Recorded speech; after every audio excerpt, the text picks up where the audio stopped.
Hey, it's Bill Simmons. You're about to listen to the Dave Chang Show on the Ringer Podcast Network. Dave is in New York right now doing Dave Chang things. I just want to tell you about theringer.com. Check out all of our basketball coverage.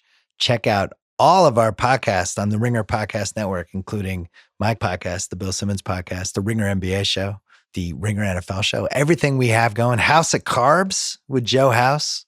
Whole bunch of fun stuff. There's something for everybody. Subscribe to all of our podcasts through the Ringer Podcast Network, which you can find on theringer.com. Coming up, we're going to call Dave and we're going to set up the pre-opening diaries, episode 2. Here we go.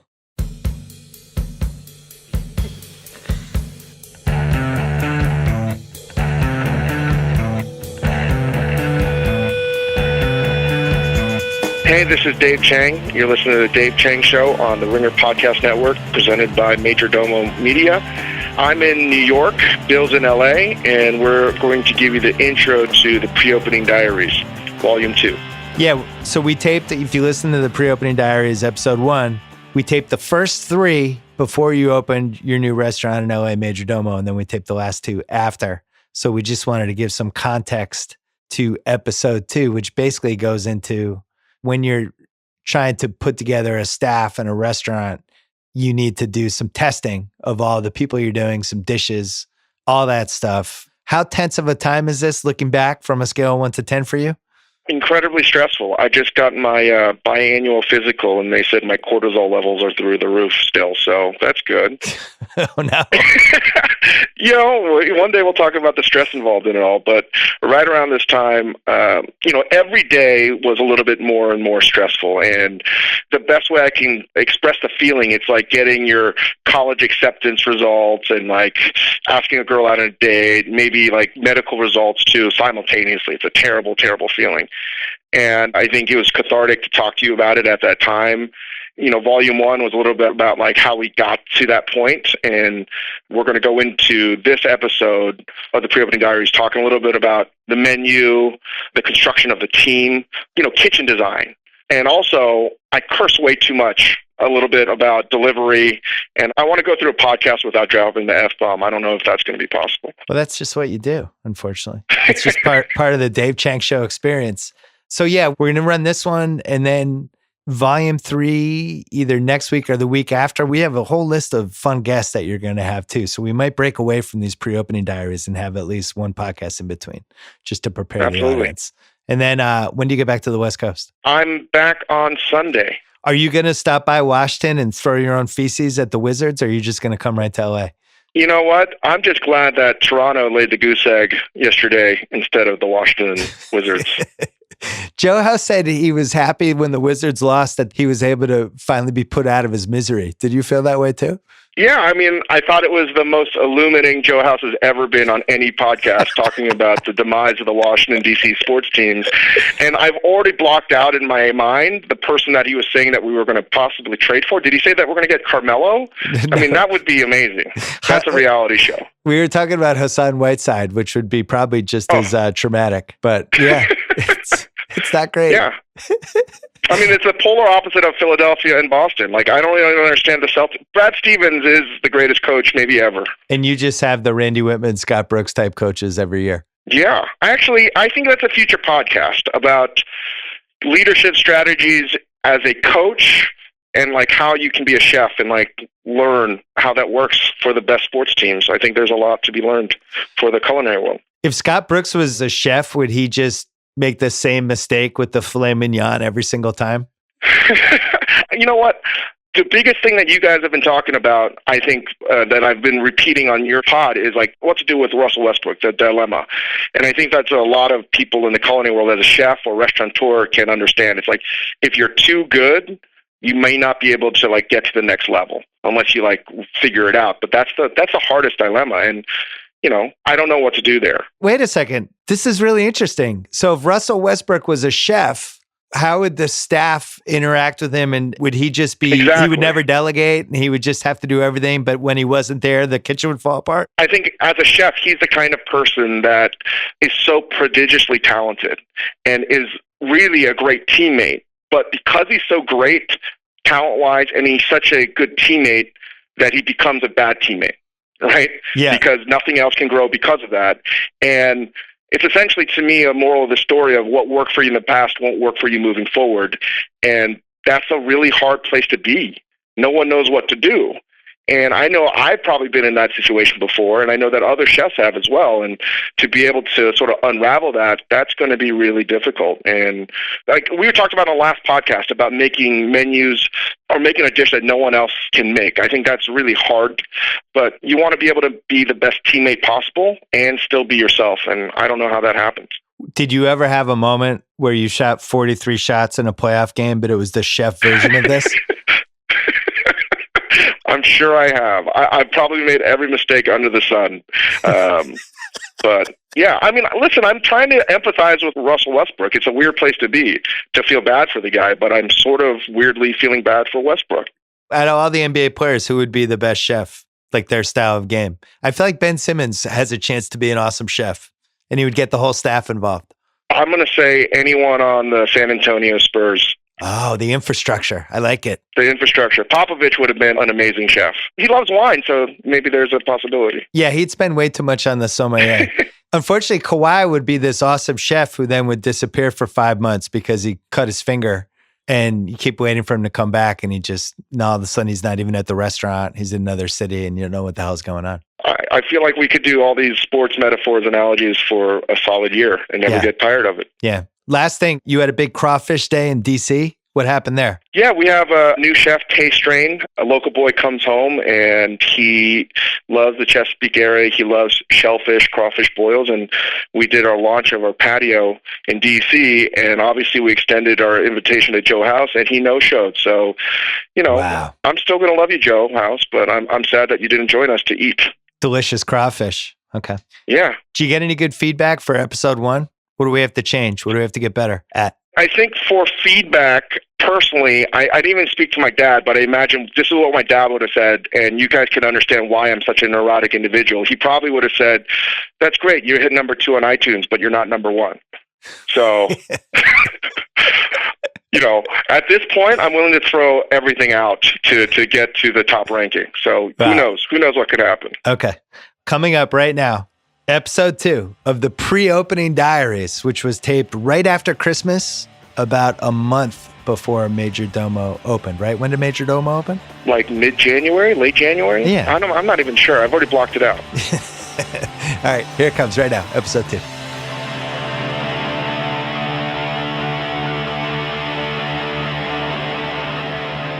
So we've been looking at LA. I've been looking at LA for a number of years, and we had in 2009 almost signed to be part of a prestigious hotel in a cool location, and it was going to be a house actually off Selma.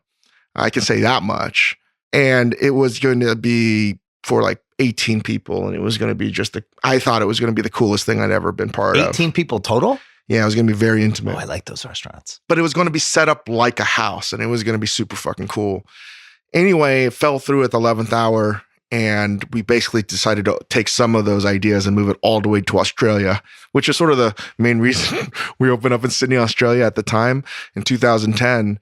And then we had a bunch of projects, and then we've been lucky enough where developers, and once you get to a certain size, like everyone gives you, not everyone, you get these offers and you look at locations, and LA has always been something that has been near and dear to me, particularly because I love Koreatown here so much, and I have so many of my friends, and I've dated some of my ex-girlfriends that lived out here, so I've always loved LA, but I wanted to focus. Way more exciting than you. Yeah, well, yeah, all right, yeah, man. I was a king of the long distance relationship for many years. So LA was something that was not on the back burner, but I've always was looking at it. And every time I would come out here, which is probably like 5-6 times a year, I would look at a space or two. And finally, a close confidant to me was like, hey, one of my buddies is working on this project and down near Chinatown. And after I think volume 1, we spoke about like a missed opportunity in downtown LA. I took a look at it, and this was about 3.5 years ago, and it was like Mad Max. Beyond Thunderdome. So it's like basically where Echo Park meets the end of Chinatown. There's a little bridge, and it looks so raw. It's like Escape from New York. Yeah, and I knew that like Eric Costin has his barracks near there, and there's this cool scene happening down there, and a lot of artists. And what I loved most about it right off the bat was this is out of my comfort zone, number one. I don't know exactly what's going to be here, but we're going to have to create a concept that's going to make people come down here. Well, yeah, and also you had It's the history impossible.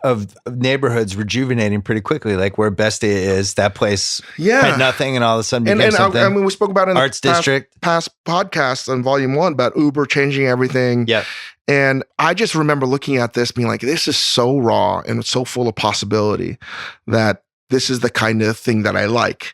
I don't know why I have to make things so difficult. For instance, our restaurant in Australia, we had to not only open up our first restaurant outside New York City in the Southern Hemisphere, 21 hours away from me, but we opened it up in an area that no one wanted to go to in Sydney called Piermont, which is like this quiet suburb. And then at the time, the Star Casino was the ugliest, worst casino. There was duct tape on the floor. It was crappy. Oh, no. Yeah, it was real bad, but we would have had a good time there. Yeah. And like, I took a chance. And then when they redid it, we still chose the worst location in the casino. And I was just like, if we're going to go all the way here, why would we want to have like some things favorable? Let's go all the way. Because that will make us make the food like that much better, because we have to force people. Like, one of the things that we've always done at Momofuku is opening up in places that people don't expect you to open up. And we've passed on a lot of places in Beverly Hills, Santa Monica, West Hollywood, because they just didn't feel right. And I wanted to be part of a narrative and something that was a chance. We're already moving in Los Angeles and opening a restaurant. So like, might as well like take us way out of our comfort zone. I would have fought you if you opened a place in Beverly Hills. Well, That's so not Changy. It just it's wouldn't have been right. maybe a little bit safer. I By don't the way, know. I eat in Beverly Hills all the time. It's just for this, it's just not right. We chose this place on, at the time it was North Spring and Naud, N-A-U-D. And it just was this abandoned warehouse, and looked like a bomb blew up in it because it was completely dilapidated and run down.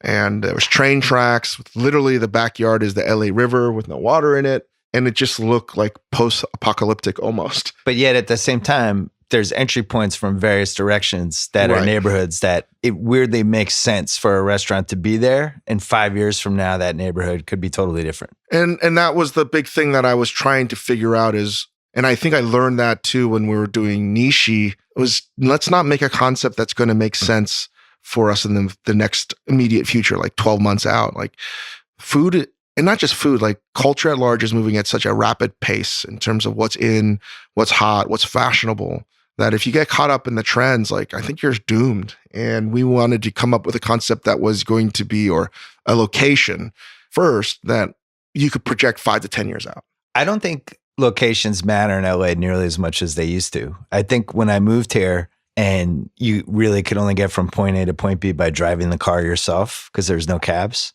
There was such a DUI fear every time you went to dinner. Like, you would have to talk about it beforehand. Like, are you driving or am I driving?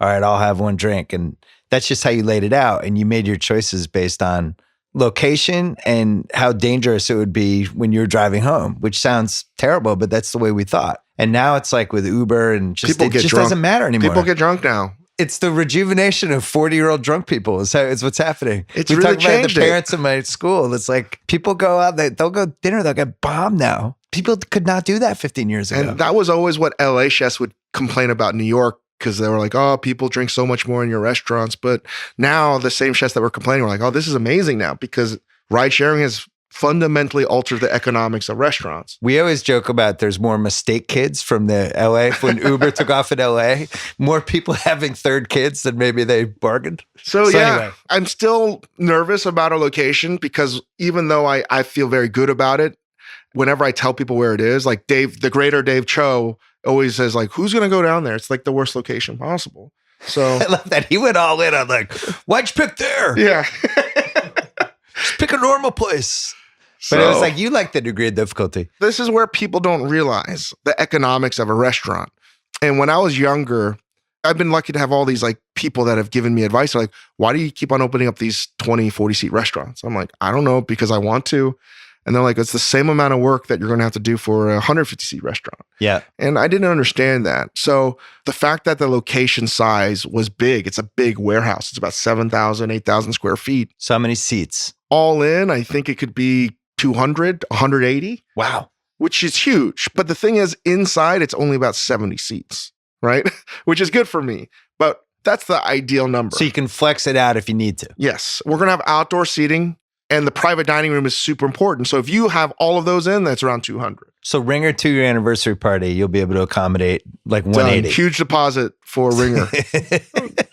So that was the problem. And also, like, so many people in LA, it seems to me, still eat at specific times. So you need to have a big restaurant. So our kitchen is massive too, where you can seat as many people as possible at once. I mean, that's the issue. Like, we can't just do the tiniest restaurant, but that doesn't mean that we're not going to do a tiny restaurant soon, because I love small restaurants. Yeah. But to start off, to build a team that we want, to bring over the people and to hire the talent that we wanted, we need a certain kind of economic structure. And we felt that that space was going to be the best way to facilitate that. We did this riff on my podcast, but we should do it a second time. When I mentioned how I've noticed, especially like with ice cream places in LA, these fancy ice cream places, that they make them intentionally small so that the line goes out the door, you had this look on your face like, shit, he's giving away one of our chef secrets. Like, the smaller the place, the more it seems like it's in demand, which makes more people want to go. There's something in our DNA about seeing a queue of people, and you just have to like see what it's about. Yeah. And you're like, why would someone wait 5 hours? Like, I just read today that like the line for Howlin' Ray's is 5 hours today. And I'm like, wow, that's incredibly insane and good for them. But I don't know if I'd wait longer than an hour. So there's something about having it small, but we also knew that because it's out of the way for people, we need to come up with something that people haven't had before, or at least for Momofuku. So we needed to make it experiential in a different way. And most importantly, I think LA as a food culture, they don't want a carpetbagger. They don't want someone from the East Coast saying, oh, this is how it's done. Like, no, man, if I'm a West Coast chef, I'm like, fuck these guys. We don't need them. Our fucking food scene's amazing already. So we have to be good neighbors, not just to our neighborhood, but the culinary community at large. And I really believe that LA will not take a chef that's like not putting in their best effort. But you've learned a couple things, right? Like, you have the big little special private room. Yeah. You might not have known that in 2004, but now you know, Well, hey, now it's I great to have a understand 25 PDR room. is so important in restaurants. People don't understand that. There's two things I learned the hard way. One is why sommeliers get paid as much or more than chefs, because that's like instant money for a restaurant. Like, no work went involved other than the service of the wine. Yeah. Or cocktails. So you're saying sommeliers are underrated? Sommeliers are so important. Bartenders, the whole beverage movement of a restaurant is something that I have learned the hard way, because I didn't think that it mattered as much. But to the profitability of a restaurant, it's super important. Do you need me to come out of retirement like twice a year to bartend? I would love that. That would be hilarious. Every Thursdays, once a month, Simmons behind the bar. I want Simmons to make Long Island iced teas. I can open those wine bottles so fast, man. Crank them out. So like, I think growing up, I mean, when I heard the ratio for like a fine dining restaurant, you want it 70-30. 70% of your sales to be food, 30% to be beverage. And obviously, if you can have a 50-50 split, that's the dream, right? I'll tell you, as from a waiter / bartender perspective, when you have nice bottles of wine and you can get that check basically doubled just because somebody ordered a $100 bottle of wine, and then they get drunk and then they tip off whatever the final number is, 20%. For that wine bottle, it could be a $125 wine bottle. You're getting $25 just to open it. Yeah. I used to love wine. Please have another bottle of Stag's Leap. So yeah, that's what we're learning. And we're going to have a pretty extensive wine list. We brought Richard Hargrave to be the somm, and we have a pretty cool beverage program. But that was the whole idea, was like, how do you create a restaurant in terms of space? Because we have to service locals, because where we are at right now, it's sort of underserved. There's a few spots. There's this amazing place that I've discovered called the LAXC, which is like a Thai Costco on like steroids. It's the coolest place. What's it called? LAXC. You wouldn't know what to do there. I don't even know what to do there. I left there. I called it the Heart of Darkness because I told my wife, I was like, I'm never coming back. I'm going to become Kurtz, because like you could just spend a week there because you've never seen half this shit, and you don't even know. I spent 2 hours there. And I'd even just wandering the aisles, being like, what the fuck is this? This is amazing. And I wound up spending like $200 on stuff that I didn't even know what I needed. And it's the type of place that doesn't even bag your groceries. They just put it on a giant cart, and then like you just got to go. I mean, I love going to Bevmo, so that sounds 100 times more exciting. And like, there's all these cool places, but like as a whole, we wanted to do something that is also a restaurant that's going to serve locals, that's going to take care of people that are coming to Dodgers games or, you know, someplace close to like Staples Center. And we know that we're going to have, you know, really rich people. We know we're going to have foodies that need to be like thrilled with the kind of food. We need the ambiance. So this is a weird thing. This big restaurant has to be chopped up to be a restaurant that's a little bit for everyone. So is this a potentially after a Dodger game, you get like a 10:30 crowd? I'm thinking before Gotcha. and after. Like, so this is the challenge that I told my staff recently. And I know we're talking about getting there, but I was like, man, when are the moments where people in LA leave work early to go from the West Side downtown? And those are like Dodgers games at like 5:00. Yeah. People leave work at like 2:30, 3:00. Our goal long-term, whether we hit it or not, is to be that ambitious to get people to come downtown. Right. And you got the train is relatively close too. Yeah, the trains are right there. Yeah. So that was the whole location of it all. And we were trying to figure out how do we make this like community, this hub that can be a little bit of everything for everyone. We're going to take a quick break to talk about ZipRecruiter. Also, is the presenting sponsor of the Bill Simmons podcast. Every business needs great people. And if you're hiring, you need a better way to find them. Something better than posting your job online and just praying for the right people to see it. ZipRecruiter knew there was a smarter way. They built a platform that finds the right job candidates for you.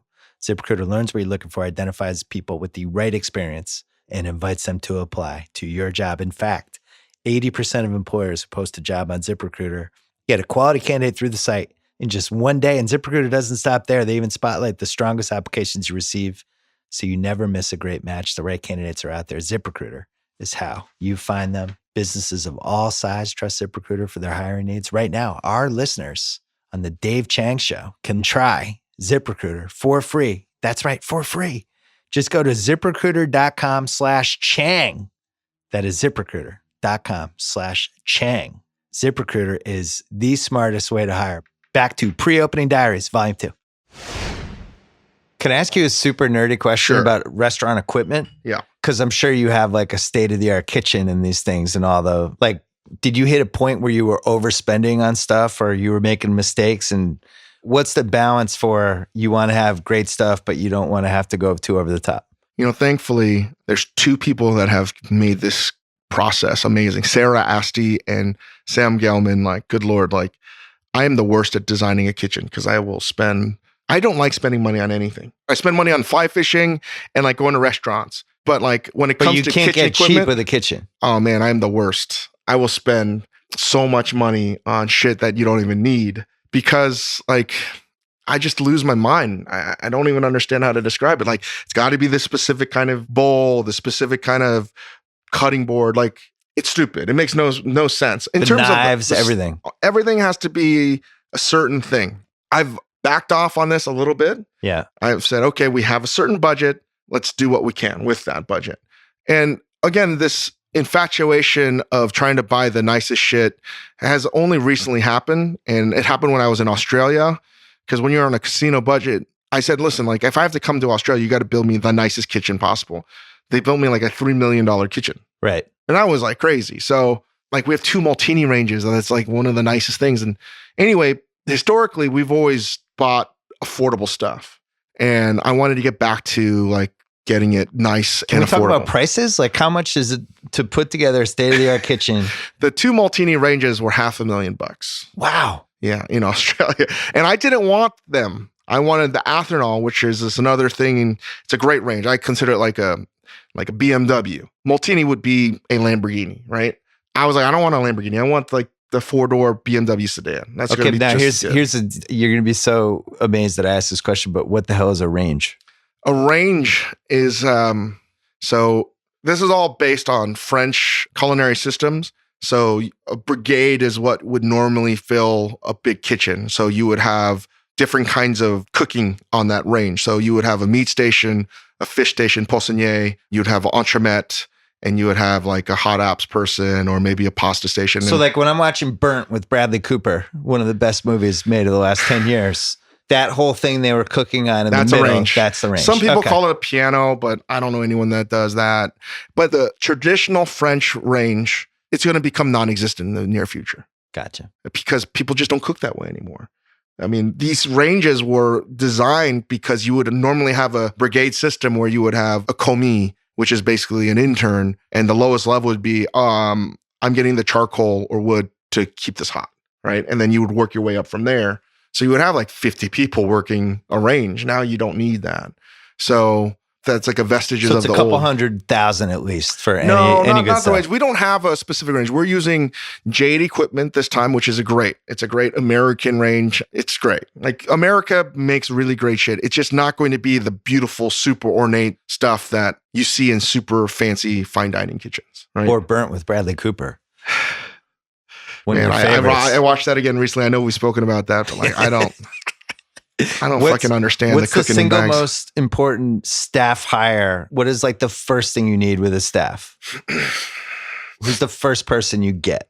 I think it's either the chef or the GM. So people that can help execute the vision. And I was lucky that Jude, for us, I reached out to 2 people that I knew were in Los Angeles. We've had a lot of people from Momofuku over the years move back to Los Angeles. So we've been able to draw upon that. But the most important thing aren't necessarily the staff or the position. It's people that you can trust that will tell you when you're being an asshole, right? That you're like, hey, we need to revisit this. And there's a high level of accountability. 3 people, you have the chef and the GM, and then the 3 of you figure out the next steps. And it's not even about roles specifically. I actually hate roles in kitchens. Like, Yeah. I think it's antiquated. I only think of it, you need 3 roles in a kitchen. 3 roles that, for me, I always base it on like the Holy Trinity. You need someone that makes miracles happen, right? The reason why cooks or servers are there because they can learn something that they couldn't do anywhere else. 2 is you need the bad cop, the drill sergeant, to enforce, how to make these dishes or to enforce the decorum or the culture. And you need the good cop to make the bad cop not look so bad, right? And Is that Chen? but sometimes this role can be filled by multiple people, right? So that's really what I was looking for. I was looking for someone that can like come up with insane ideas. Yeah. 2, the person that can enforce the culture and the standards of what's right and wrong. And the other person that can almost be like, hey, I mean, everything's going to be okay. I found that sometimes that can be one person, right? What about liquor license? That always seems to be a holdup for so many restaurants. We're still going through the permitting. I mean, LA is so difficult to open up a restaurant. New York is extraordinarily difficult. They're just equally difficult in different ways. Someone recently told me this because it was Roy, right? So Roy Choi is one of my close friends, and him and the whole team at the Line Hotel have like housed us for the past month and a half, allowing us to do R&D and to have a place where we can like build that teamwork and camaraderie. But Roy was like, because I was bitching about permitting and everything, and Roy was like, listen, like LA is probably the best place when you're first trying to start out and to open up a restaurant. If you're small, right? They're going to look the other way if you're trying to like start something from scratch, but they're going to come down on you pretty hard if you are an established business or you're going to try to do something at scale, really huge and large. And there's just a lot of bureaucratic stuff that we've had to do, but LA's been really good. Like we haven't had difficulties other than it just takes a long time. All right. So let's go to the menu then. Yeah. So at some point you have to start thinking about creative choices for this restaurant. You have the location. Yeah. You have the giant range that I didn't even know what it was called until 10 I didn't even minutes realize ago. I called it the range. We have a massive kitchen. You start putting together the staff, but at some point you have the onus of this restaurant has to have great food and stand out in some way. So, I mean, we're going to talk more about the food, but the food, more or less, it's still hard for me to describe. It's been evolving and changing. So where do you start? But what's step 1 of that process in your head? What is something that people would come and eat, that will go out of their way to eat? And I think to me, it was a place that was going to highlight, again, the market that you can get here at Santa Monica and obviously the amazing produce. And then the other thing is like, people think that people in LA, I feel like, eat super healthy, but that's not always the case. No. They'll That's cheat. Completely a misconception. Yeah.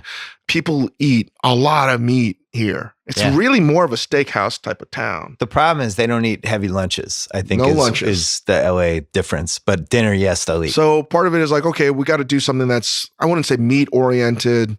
And I've had a hard time trying to describe what that food is still going to be because I feel like Nishi is a very different restaurant now than when we opened up, but it was an incomplete version. And how we executed it, how we spoke about it, I came across as a total jackass.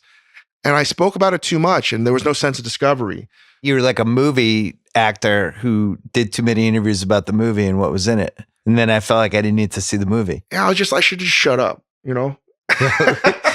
Meanwhile, we have this podcast about this every dish in the restaurant. Like, maybe we should have thought this over. But I didn't do it in a way that was, I think, constructive. I just, I think a podcast is good for me because there's just a lot more to explain. I actually think this will help the restaurant.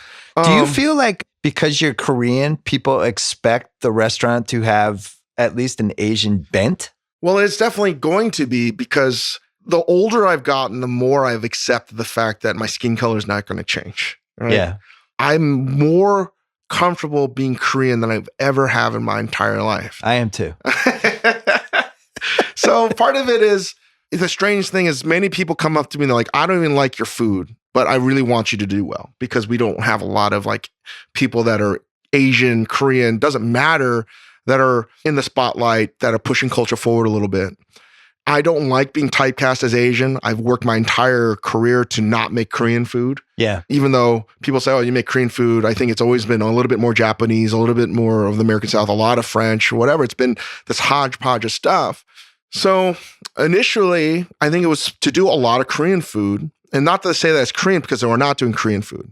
And this is where it gets hard because I can't make a facsimile. You have some of the best Korean restaurants in the world in Koreatown here. Yeah. So you can't just say, oh, I'm making Korean food. That's disrespectful to everything. But simultaneously, if I say I'm Korean or I'm making Asian food, but with French ingredients, they're going to say, oh, that's fusion. But if I'm a French chef saying I'm making French food, but we have some Asian ingredients, they're going to be like, oh, that's cool and that's sexy. That's not considered fusion. What's the balance between repeating dishes that you know already worked and creating new dishes that nobody tried yet? Well, everything's been done already in food. That's the most important thing to understand. Nothing is new. I don't know. The Sundong Dan, your version of that, I can't imagine that exists. But that's my mom's, more or less, right? Okay. I'm excited that Kalbi Korean braised short ribs is a thing now because I've always struggled my entire career, my culinary career. Like my final project in cooking school was braised short ribs, Korean braised short ribs. The most elevated version of that we did at Ko when we did a deep fried short rib that been the same flavors. Oh, that sounds delicious. And it's delicious because you cook it 48 hours when the collagen and the muscle fibers break down. The short rib almost turns into like a juicy New York strip. And to see that like, oh, like Sundong just serves this gnarly looking bowl of braised short ribs and people love it. I was like, oh, like people like this shit. Yeah. And it's not just me. It's a validation that like, I'm not crazy. My family's food isn't fucking crazy. It's actually delicious. Not just my family, like Korean culture at large makes delicious food. And it sounds crazy as a 40-year-old like Korean American to finally have that ability to be like, oh, I don't have to be embarrassed about the food that I grew up eating. Yeah. In the scheme of like Asian food, like it's something that is as complex and as delicious as you might find in China or Japan. One of the things you're passionate about is, you know, like with pizza. Why do people think Italians make the best pizza? The best pizza could come from anywhere. And that the reinvention of people's stereotypes about food seems to be important to you. Yes. And a lot of it is because I just grew up not having the acceptance that I wanted. And for lack of a better expression, if I can connect the dots, I feel like I've used food to talk about things that you couldn't talk about because food is always seen as this sort of harmless little thing. And if someone can eat something delicious, maybe that's one way to break down the barriers in like looking down on another culture or another person. Like more than anything, what gets me like super going is to just get acceptance by everyone. I genuinely don't believe, you know, it's funny, like I've barely learned anything in college, but I remember certain things quite well. And I seem to have adopted this culinary version of this famous UCLA professor, I don't even know if he's still alive, Jared Diamond, who wrote Gun, Germs, and Steel, which not to go too deep down in that rabbit hole, but basically it's like, hey, we're all the same. Everyone wants to eat delicious food. Culturally speaking, like you may not understand what we're doing, but like doesn't mean that you should take a shit on it, right? Like there's a lot of similarities. And I think that if you look at a lot of dishes, there's a lot of overlaps. You have to have an open mind. 2 menu questions. One is, can you have too many things on a menu? We've talked about this before, but how did that factor into your process with this? And then second, do you just dump dessert and get people to get the fuck out after they finish dinner? Well, no, we're going to do dessert. Okay. And because dessert and coffee, not high profit margins. Coffee is now. I missed the boat on coffee completely because I just don't drink it. Oh, so you get fancy coffee, charge like $10 a cup? No, I'm too wired in general, right? So coffee, no, and the menu that's the real debate. Because it's like the Mike Lombardi theory on Ben McAdoo's playbook for the Giants. That's like 20 pages long. And it's like, just pick 7 plays you do well. Right. You got to edit. Like, again, like I love that Paul Thomas Anderson thing. Like when he was talking about Magnolia, like sometimes you can't see it. Sometimes you're so in it that you lose sleep because all you want to do is to make it more sensible and more clear, but you can't do it. Sometimes a menu can get crazy because it's not like you want it that way, but you get so wrapped up in it that you don't know what else to do but to like make it bigger sometimes. Right? Yeah. And that's where we're at. And part of my fear of making the menu concise or trying to make it concise is that we wanted to make it sensible to the people that are dining there. That we don't want this to be this potpourri of shit where you look at this menu, you're like, oh, we have meat over here, fish, vegetables from all over the world. Like, we don't want that. I don't want that. I want people to feel like, oh, I understand what's happening here. So that has a lot to do with the amount of items you have on the menu. I know there's no right answer to this, but what's like the perfect number? Appetizers, entrees, sides. Should it all be something I can see on one page? Like, for instance, I was at Langer's recently, and I don't understand how Jewish delis can have 100 items on a menu. It's just like so crazy. Makes me nervous. Makes me nervous too. I always tell my kids, like, if we're at a deli, like, don't get spaghetti and meatballs. Like, they're making sandwiches. And stick to that. But there can be too much, right? And I think it's hard to edit. It's not even just menu items per se. It's where you're getting those ingredients from. Like, it's one of the hardest things for a chef is to put a governor on yourself. So I think it's really important to put blinders on and to creatively limit yourself. So one of the things we're focusing on is just doing American ingredients and just focusing on California stuff. Because I can get sea urchin from anywhere in the world, from Maine to Hokkaido, but we're only going to want to use Santa Barbara. Not that that's a novel. Many great restaurants here use it, but we're infatuated with rock crabs and box crabs and the amazing crabs that are of the California region. Like yellowtail is here. It's delicious. Even the fruits and vegetables, you have chamoira and you have the crazy New Zealand pineapple guava thing, and just sort of limiting yourself to what you can do, because I'm not going to import stuff from Italy. Yeah. Right? Like, why would you when you have the so much here? So tomatoes here. Yeah. Truffles? No truffles. But here's the thing. Maybe we'll use truffles. Maybe we'll use truffles. I want to say that's the overriding thesis, right? Like, we will get other stuff. It's not going to be so cut and dry, but our focus is to limit ourselves. And by limiting yourself, hopefully you're going to limit the menu. And on top of all of that, you have to limit yourself in terms of what a cook can actually execute.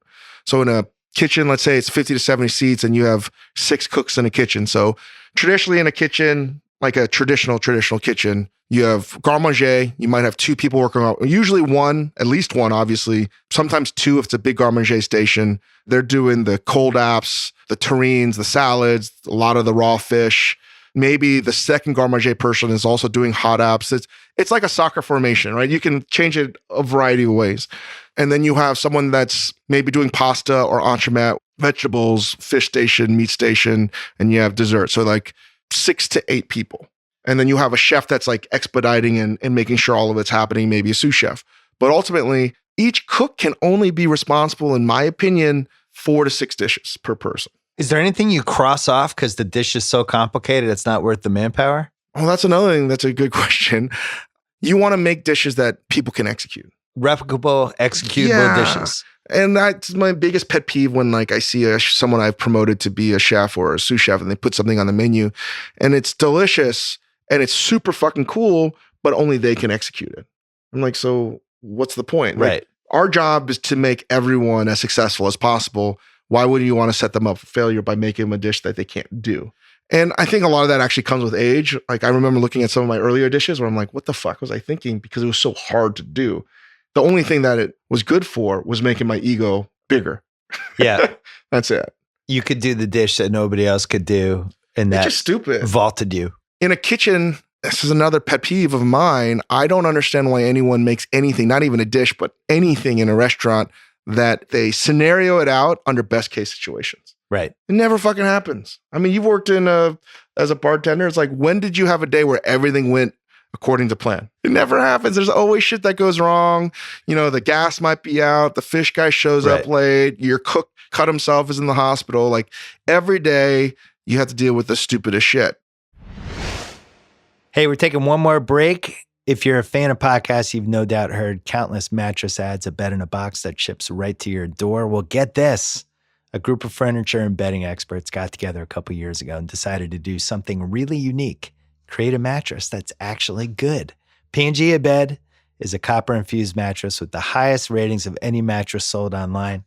Pangea Bed took the mattress in a box concept, took it to the next level. They sent Dave a mattress. He loved it. The only way he would have loved it more is if they had covered it in Crawfish, but he loved it anyway. Shop online at www.pangeabed, P-A-N-G-E-A, bed.com to get a mattress built by people who really care about your sleep. The mattress will be shipped right to your front door for free. You can sleep on it for 100 days, risk-free. Visit pangeabed.com. Use coupon code CHANG for an additional $100 off the current promotion. And enter coupon code CHANG to get $200 off any mattress purchase. The biggest discount available on Pangea Bed. Again, pangeabed.com. And now, back to the Pre-Opening Diaries, Volume 2 with Dave Chang. I have one more menu. This is a good menu question. Chen, you might have to pay attention for the first time in 20 minutes for this one. Everybody is so psychotic now about I'm gluten-free. I can't eat this. Is there butter in that? Let's deal with the gluten-free thing first, because that's taken off in the last 5 years. Do you even worry about that? Do you think about like, oh, I have 2 gluten-free dishes that will suck people in? Yes. We're actually going to go, I think, a lot on the bread. One thing I do know is we're going to probably be serving a lot of Bing bread. We're not going to do any steamed buns. Okay. Right? So if you pan fry, griddle, or bake a bun, a bao, it's called a Bing. It's the same recipe. Yeah. And Koreans have it in this thing called hotdog, which is a stuffed pancake. So we're going to serve it in a way that is familiar, but not that familiar. But I bring this up to the whole gluten-free thing. We've had this big argument like, hey, do we need to make a gluten alternative? And I said, no. Maybe we will. We'll get there. But we're You're only going to have going to put it on the gluten-free menu. protesters outside. We're going to put it on the menu if and when we're able to develop a recipe that's as good as anything else that's out there. Couldn't you make like a rice-based rice something? We'll get there. There's going to be other things that someone that's warning you, allergic. LA is very precious. We're going to get there. I'm not saying no, but right now we're so focused on everything else that this is the problem. Maybe a restaurant in the future, when we're better at this, we're going to have already all these recipes for the allergy grid. But right now we don't have that much. We have a lot of vegan and a lot of vegetarian substitutes, but not so much for the gluten-free. So here's the problem. I put my foot in my mouth in an article a few years ago because I was making fun of people that had allergies. Because you see this in restaurants. Yeah. People that have actual real food allergies that you don't want to fuck with. My wife, allergic to shellfish. Right. You don't want to fuck around with that. That is super serious. But then you have people that just make up shit. Yeah. Because, oh, I don't like how that looks. I'm just going to tell them I'm allergic to this. Right. Or it happens a lot. And this is where I wish I could have gone back in time and said, no, there are people that have serious allergies, and there's some people that think that they have serious allergies, but they're just being a pain in the ass. And I've seen this a lot. I know other people, other restaurants, but maybe they won't say it because they don't want to get in trouble. Oh, I can't eat dairy, but they're eating fucking ice cream at the end of the meal. I'm like, fuck you guys. I hope you burn in hell. Like, what the fuck kind of person says I can't eat dairy, but they're crushing ice cream? That's like when I have chicken parmesan and then ask for the gluten-free penne, and the waitress just stares at me confused. Yeah. She's like, the chicken parmesan has breadcrums. I'm like, oh. Do you know I just don't like. You know what? Yeah, It people makes are the weird. makes the kitchen go fucking insane. I should probably stop doing that. Right? Like, probably spit we in my- want our best to like make the best food for you, but like, you can't just like give us the most ridiculous requests. And no, by and large, the people that have real allergies, I apologize profusely for lumping them in with the fucking people that you burn in They're hell. conditional allergies. Yes. Right. Or like, I see this a lot in open kitchen. We have a lot of open kitchen restaurants, and especially like a tasting menu. And like, they're looking at the table to their left or right, and they're getting a dish. They're like, oh, that has uni. Oh yeah, I can't eat uni. And then you're like, well, we're about to plate your fucking course now. Yeah. Like, and now you're telling us you can't eat uni. Right. And you have to be like, we're in the hospitality, but it's like, oh shit, shame on us. We're a shitty restaurant. Like, we don't have anything ready, but like, we would absolutely prepare something for you given ample time. And we try our best to tell everyone, hey, like, do you have any allergies or whatever? And oftentimes it doesn't work. I'm gluten-free, but can I have the chocolate cake? Yeah, can't do that. So you just come out with a knife at that point. Tell them to leave. I don't know why I get so upset, but people You they don't can do like whatever they liars. want. I don't like liars. But they're not the worst. The worst thing is these are all things that we've discussed. Like, do we do prepaid reservations? What kind of reservations do we do? And if they do, like, how do you prevent them from no calling, no showing? Because that's the worst thing you can do to a restaurant. As someone that's listening, don't fucking make 5 reservations on a night and no show for 4 of them. Right. Because restaurant margins are notoriously thinner now than ever before. And if a table for 4 chooses not to show up, that could be the difference between a profitable night and a loss. So you do the deposits for it, right? We don't do that. I mean, I wish we could. Seems like you could. Like if I cancel on the wonderful lady who cuts my hair 6 hours before the haircut, I pay for the haircut because that's But there's the something rule. about a restaurant where people are still like, fuck them. As a whole, people treat people in the restaurant industry like total fucking shit. We're like servants. Chen, think about the prepay reservations. $100 down. Like when you go to Japan, that whole culture as a whole, they don't want to feed people from America. Yeah. You know why? They don't show up for fucking reservations. Oh. They're disrespectful. And as a culture, Japan is about honor and truth and like committing to your word you give to someone. And you have restaurants that take out seats because they're like 6 people is too many. We have to only do 5, right? It's crazy. And oftentimes these are restaurants where you make a year, 2 years in advance. And they don't call you the day before like they do in America to be like, hey, Mr. Simmons, just to remind you about your reservation tomorrow. Yeah. They don't do that. They just expect you to show up. You have no honor. And if you don't show up, you fuck them. What do you do about Postmates and caviar? How do you handle that? Is that a decision before you even open the restaurant? I haven't even thought about that yet. Honestly. Can you make it so that you can't pick up food from the restaurant? Well, like for instance, I've done pretty deep. I invested in Maple to do delivery, which failed. I don't know again why. And we're doing Ondo, which had its up and downs. No one's cracked the code on food delivery yet, in my opinion. Ultimately, I think it's Amazon.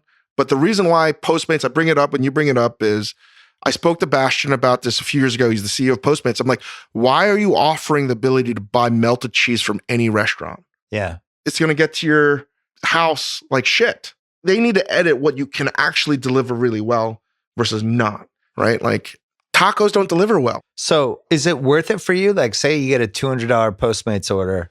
Those people now aren't sitting in the restaurant. Well, it's a They're different not taking thing. up a It's table. a different time. And the timing is everything.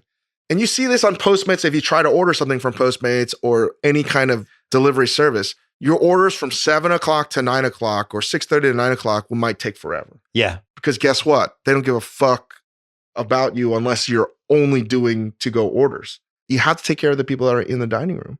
Right. So if you're going to order Postmates, I think the hack is do it at like 5 o'clock, 6 o'clock, or do it after 9:30 after their dinner rush. I'm a big 5:31 Postmates order. Yeah. Restaurant opens at 5:30. Boom. That's what you should do.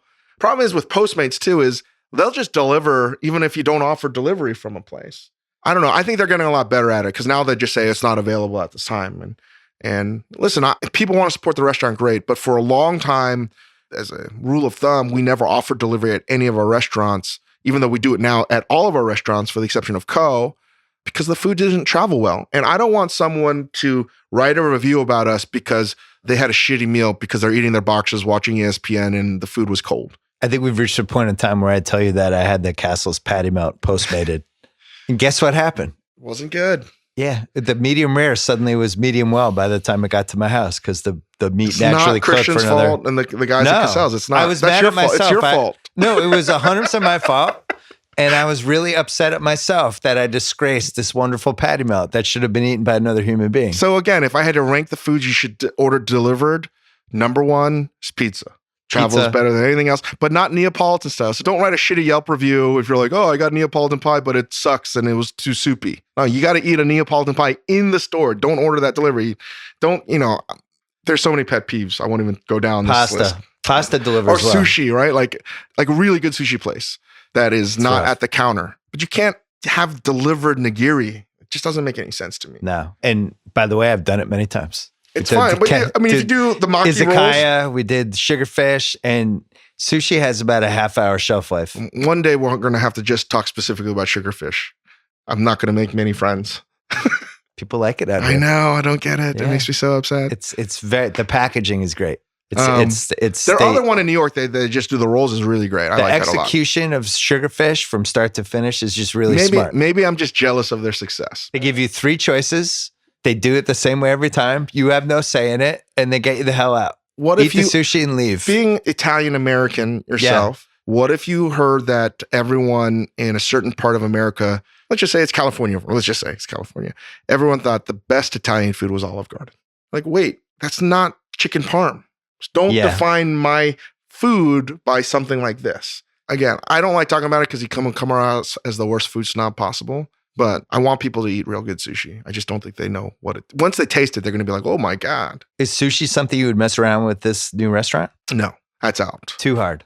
Pokey? We might do a chirashi, but on the Great Joe House podcast, I made it known how much I dislike poke outside of Hawaii. It was great. The 2 things I learned in 2017 food-wise was don't eat poke from a fast food poke place and don't drink Tito's. Julia Littman's theory that Tito's is actually sweeter and makes you more hungover. And I realized like every time I had Tito's, I was hungover. Tito's so is great. Smart. It's a great American product, though. I went back to the classics and not the same hangover the next day. Yeah, there you go. So sorry, Tito's. We had a great run. But this whole Postmates thing, we don't know what's going to happen there. Food delivery as a whole, not sure. But I don't think you should judge a restaurant by how it delivers well. That's it for Volume 2. Volume 3 will be coming out soon. It's on the menu. No pun intended. No pun. He's really good at this.